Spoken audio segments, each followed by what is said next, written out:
I want to speak to women first, and then I'm going to speak to men because there is a portion of your disorganized attachment style, aka fearful avoidant, that you can use to your advantage in a relationship, and you can use it to have a healthy relationship that works.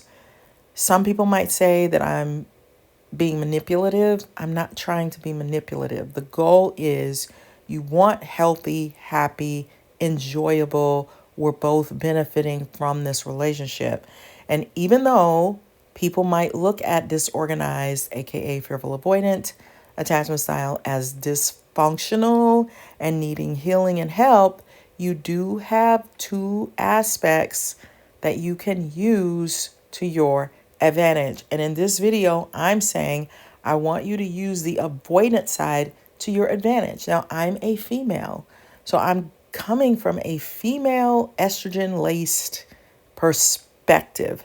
So, mainly women, this is a tactic and a strategy that I think you need to employ, and that is your avoidant side. Use it, tap into it, take advantage of it. We are estrogen laced. We are made to bond with babies. Otherwise, you wouldn't give a flip about them when they're born.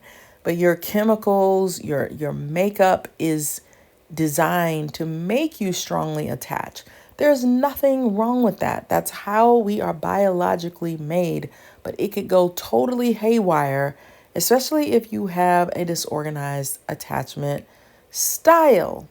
So, men, if we're to generalize, they want some level of freedom. And you can apply freedom in a myriad of ways. They are leaders, they are protectors, they need to hunt, there's just so many things, right? So if you're on your Miss Clingy side, you're an anxious side, and you are living on it, that could be a little scary to a man, and especially if he's an avoidant attachment style. So, what I'm saying is, you want to use your ability to tap into avoidant, distancing, pulling away to evaluate the relationship. Let's just say every 2 weeks you do a check in, kind of like you would do like a spring cleaning, where you stop and you evaluate the guy that you're dating and you say, is he taking advantage of me? Does he just only want me sexually? How is he treating me? Am I acting like a ride-or-die chick, which is I'll do anything for you? Like, you're treating that man like he's a celebrity. Like, I don't care what you do. I don't care how you treat me. You can beat me. You can call me once a week. You can come take me on a date once a month, and I'm still gonna like you because I just want to be with you. I need to shut off that anxious valve, or that women a lot of times will get into a wrong relationship because they have a strong need to quiet that biological I need to attach to you. I talk a lot about it in my book that I wrote. So we want to quiet that at all costs. It's kind of like how men are sexually, like they have this tapping on the shoulder, like they just need to quiet that need. It's a strong biological need, and they quiet it by doing it. It's the same thing for women with needing to be attached to a man. We can't help it. It roars loudly. If we could shut it off, we would. We are more designed to be more of an anxious attachment style by nature. But I want you to pull away. I want you to force yourself to engage in that side every so often, whether you feel like it or not, whether things are going well or not, whether this man is treating you extremely well or not.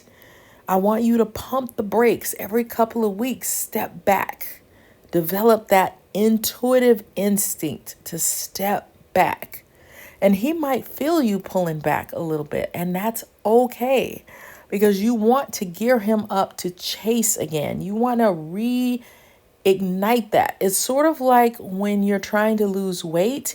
If you do the same thing month after month after month, what happens? Your body plateaus and it doesn't work so well. So if you cut out sugar throughout the week and only eat it on Saturday, it kind of reignites that body is starting all over on Monday so that you keep losing the weight.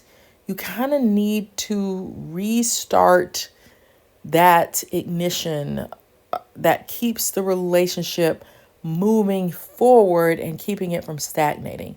And I'm not talking about in a manipulative way, like I'm pulling back, I'm not going to answer him, I'm turning off my phone, I'm ignoring him, I'm only going to text him every time he texts me 5 times, I'm going to make him wait, I'm going to tell him no. No, I want you to genuinely step back and evaluate. How is this man treating me? Is he treating me well? Is this really the type of relationship that I want to be in? Is this healthy? Is my approach healthy? Am I taking him for granted? Am I taking advantage?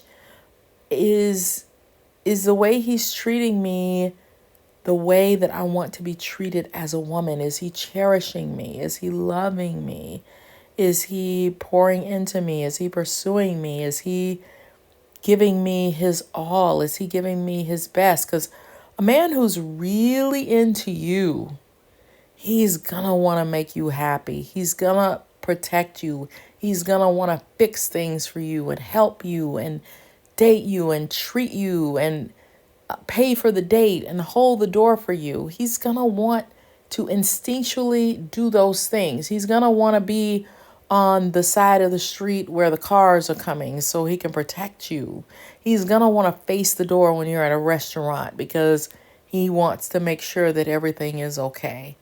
He wants to give you his jacket when you're cold if you don't have one. He's going to want to do those things. So you pull back and you ask yourself those questions. You could argue with me on this one, but I think the majority of the women feel desperate.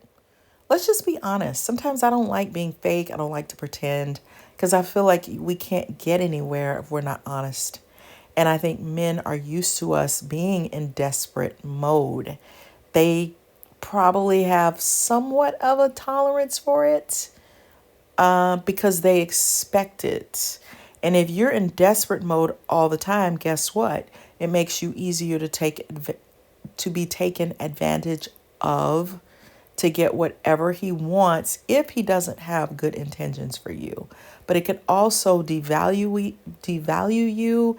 It could also make you not confident because when you're in anxious mode, the reason you don't like it is because you feel desperate, you feel needy, you feel out of control. So when you tap into your avoidant side, it puts you back in the driver's seat, at least for a while. So you can say, am I being too clingy? Am I being too needy? Am I getting my needs met? What is it that I want? I want to let this man know that I have options, that I expect to be treated well, that I'm not going to be taken advantage of. So if you want to do that, go somewhere else. And when you pull back a little bit, it gives him the opportunity to feel what he's really feeling. I don't want a fake relationship. Maybe desperate, needy, young me might have, but I want a healthy relationship that works long term, not short term, long term. So when you pull back, you go into avoidant mode for a little bit, you give him the opportunity to feel what he's really feeling. Do I really like this chick? Am I missing her? And I shouldn't call this a chick. Am I really missing this lovely, amazing woman? Am I feeling what I should be feeling? You want him to feel a genuine attraction for you. I mean, yes, desperate, needy side, is like, I don't care. I just need to be attached to somebody. I just need to be married. But your healthy side is going to say, let me take 2 steps back and evaluate. And you pulling back gives him the chance to reignite and come forward. So that's just a tip. Now, men, you might feel like, well, I want to use my avoidant side too. Well, that's going to be your natural tendency. If you're a disorganized attachment style, you're probably going to lean more, and I've done a video on this, towards your dismissive avoidant side anyway, by nature. So you're probably going to need to exercise more of your anxious side, where you move towards the woman, where you're giving her what she needs, where you're giving her what she wants. Totally pulling back, that's not going to satisfy the needs of a woman long term. We almost have to do the opposite. You want to pour into her. You want to give her what she needs. You want to take the lead and pace the relationship and give her direction. Giving her direction means you're setting the pace. You're calling her every day. You're texting her every day. You're being a gentleman. You're being kind.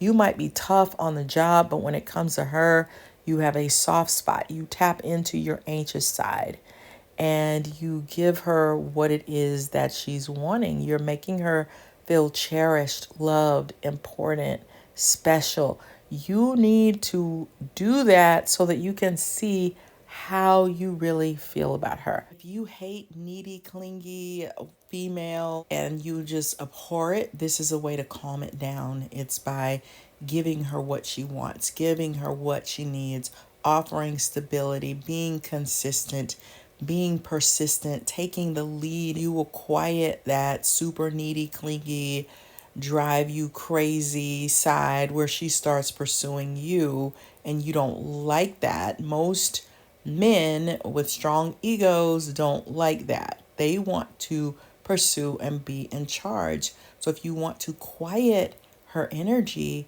give her what she's needing and wanting. We often do the opposite of what we want. We think, well, I don't want her to be needy and clingy, so I'm going to stay in my avoidance side and pull back and keep my distance and maintain that because I don't like needy, clingy. That's not going to work. You're going to ignite the needy, clingy, anxious side of most women if you do that. So I would advise you do the opposite of what you might be naturally feeling and pour into her, and you're going to get back what you want. You're going to get a woman who's more comfortable with, hey, I'm going out with the girls tonight. I'm going to give you a little space, or hey, I'm independent and I'm doing some things on my own, because you're giving her a sense of security. You see what I mean? You don't want to pull back so hard that you send her into complete panic. That's not going to feel safe for either one of you. There's got to be a balance, and it's not about game playing. It's about keeping the relationship on a steady flow.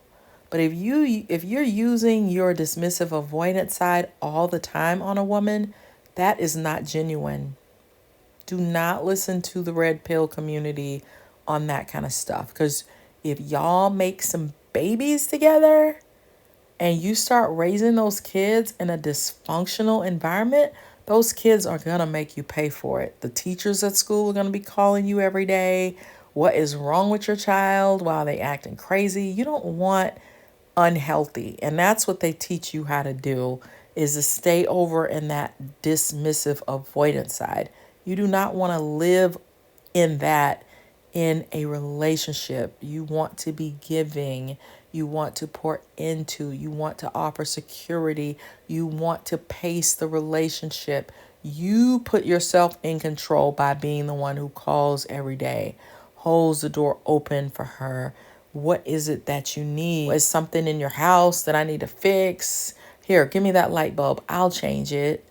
I'll go trim your tree for you. Don't worry about that.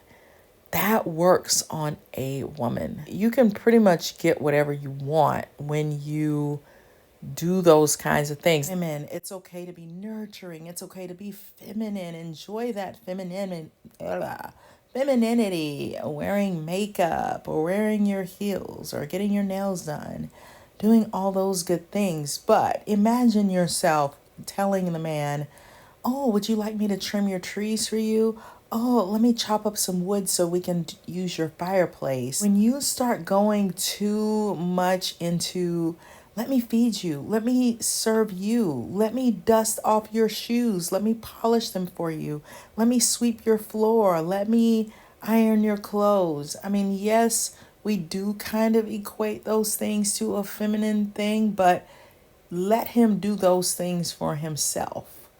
And I'm not saying that to be mean. I'm saying it kind of puts you back into super, it might make you, it might calm down your anxious energy, but it might send him more into his avoidant state. Like he might experience some of that as too much. You're pouring my drink for me. You're fixing my plate. You're sweeping my floor. You're doing all these things. We're not married. Do you want to set up a situation like that? It might push him more into avoidant mode. Is he going to interpret that as, oh, she's so loving, which is what you need? You need to feel loved. Or is he going to feel like emasculated, like, you don't think I can fix my own plate? You don't think that I can get a spoon? You don't think that I'm capable of pouring my own drink? I'm a man. I am not a child. So it's a little tricky. He needs to feel respected and honored. Some men do love that, and some men do not like that. So you have to figure out, what does your man like? And you might not want to overkill that though, because it could be too much and you could be setting up things to be in reverse. I recently watched A Preacher and His Wife, and she said when they got married, she folded all of his laundry and all of that and was so excited. And he came home and refolded all of his own laundry. And he was like, I can do this myself. I don't need you doing this. And she was crying because we kind of are trained as women to be nurturing. But you gotta, I would say, pull back on that a little bit and see what happens. Test the waters. I'm not saying that you cannot serve him at all or fix his plate or do those kinds of things, but if you have a tendency to do that in like overdrive, you might want to pull that back some and see, how does he react. So you gotta kind of balance that. And I don't know what the answer to that is, because I think we do have a natural tendency, even with our friends, to be like, oh, let me help you, or I'll come help you. What do you need help with? You know what I'm saying? But I think the man needs to be more of the, I'm serving you, because it puts him in control. Whereas you put yourself in a mommy mode instead of a feminine, we're dating, and I don't know what the total answer for that is. If you know what it is, then tell us. And women, it helps if you have some authentic built-in space. Like you have your book club, or you have a girls' night out once a month, or you go to Wednesday night Bible study. If you have some built-in times where there is forced separation, it gives you a sense of independence. It gives you some time to gather your thoughts, because your natural tendency is going to want to be with him all the time. And there's nothing wrong with that, but you want to balance it. You don't want to be like, you are my everything. Yeah, he can be your quote unquote everything, but do some built-in space, because it helps you to miss him. It helps him to miss you. It gives you some time to evaluate. It keeps you from going into complete, I just need you to live and that's it. I don't have anything else. I just need to be with you only. And of course, there's nothing better than being with him. Like the book club isn't going to compare to that, but it gives because you're dealing with a disorganized attachment style, you're going to be confused sometimes. So it just forces a balance. It forces some retreat time. It forces a little bit of a slowdown so that you don't go into complete chaotic, anxious, I can't live without you, I'm driving you crazy mode. It makes you feel more secure instead of insecure because I'm depending on him to be with him every night and every morning and every day and all of that. All of that will come if you get to the marriage and you are in the same house every day.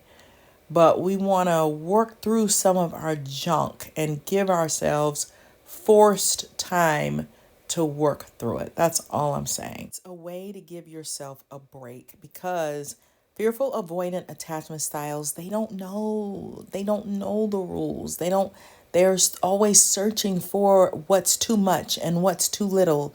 And am I pulling away too hard? Am I coming too close? They don't know how to naturally balance that. But if you have some automatic things in place that you're going to keep in place, you're not going to say, oh, I'm just going to quit the Bible study. Well, I'm just going to quit the book club. Well, I'm just going to stop going to my crochet group. You're not going to do any of that for this man. You are going to keep those things in place so that there is a natural balance. Because when you are left to your own devices, how much do I call him? When should I not go around him? When should I take a break? How often should I see him? If you have some natural things in place, trust me, it's going to make you feel better and less anxious and less trying to figure out what are the rules that I follow for this relationship that drive the disorganized attachment style completely bonkers. Now, you might have the woman who's like, you know, I'm into the women's movement so much that I don't want you holding doors for me. That's insulting. Okay, well, do you want to be in a relationship? Because a relationship is an ebb and flow. It is a caring about the other person. It's about meeting their needs and it's about enjoying it and having fun and having this special person that, how would you treat your friends? You can't treat your friends like trash and think that they're going to stay your friend. So we want to develop healthy, balanced relationships. So just my 2 cents. I told you guys I'm on this journey. For me, this has been a huge blessing understanding attachment styles in my own personal relationship because I've known something was a little off and not being able to pinpoint that I tend to go into disorganized attachment style when it comes to relationships. So I'm helping myself, but I'm sharing what I'm learning. So this might be a short journey of discovery, but while I'm discovering it, I will share what I learned with you because I think that's what this is all about.